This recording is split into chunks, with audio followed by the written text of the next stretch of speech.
ठिकाणी वंदे भारत ट्रेन देखील या सोलापूर करता सुरू केली। आज आपण बघा मोदीजींचं तर या सोलापूरवर इतकं प्रेम आहे। आता नुकतंच या ठिकाणी सोलापूर जिल्ह्याकरता एक नवीन रस्ता हा मोदीजींनी दिला, नाशिक सोलापूर अक्कलकोट। काही लोकांना असं वाटत असेल हा मधलाच कुठला तरी रस्ता आहे, हा मधलाच कुठला तरी रस्ता नाही आहे। हा एक असा महामार्ग आहे की जो तुम्हाला नवीन होणाऱ्या वाढवण बंदराशी जोडतो।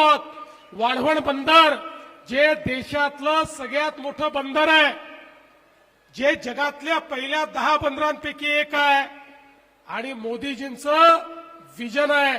पूर्वी जिथे बंदर व्हायचं तिथेच विकास व्हायचा, आता ही बंदराच्या माध्यमातून होणारा विकास हा गावोगावी पोहोचवण्याकरता रस्त्यांचं जाळं हे विणण्याचं काम चाललंय। आणि आता हा रस्ता झाल्यामुळे आपलं सोलापूर वाढवण बंदराशी थेट त्या ठिकाणी जोडलं जाणार आहे आणि त्यासोबत मुंबई दिल्ली जो महामार्ग आहे त्या महामार्गाशी देखील आपण त्या ठिकाणी जोडले जाणार आहोत। त्यामुळे औद्योगिकरणाकरता एक नवीन इकोसिस्टीम ही त्या ठिकाणी सुरू होणार आहे।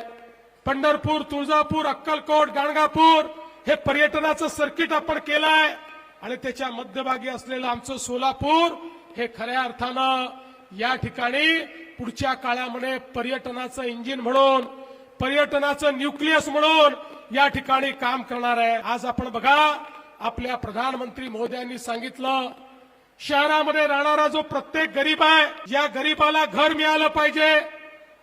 प्रधानमंत्री आवास योजना सुरू झाली।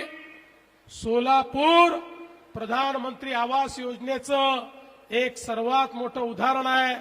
मागच्या काळात मालकांनी आम्हाला बोलवलं होतं, 15,000 घरांचा प्रकल्प आम्ही त्या ठिकाणी उद्घाटित केला। त्याच्या आधी 30,000 घरांचा प्रकल्प उद्घाटित केला।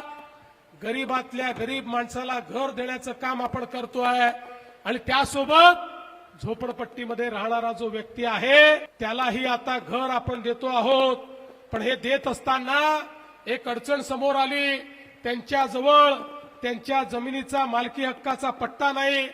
2च महिन्यापूर्वी आपण राज्याच्या मंत्रिमंडळात निर्णय केला, आता घराकरता, झोपडीकरता ज्यांनी अतिक्रमण केलं असेल अशा प्रत्येकाला त्याच्या जमिनीच्या मालकी हक्काचा पट्टा आणि PR कार्ड आपण देणार आहोत।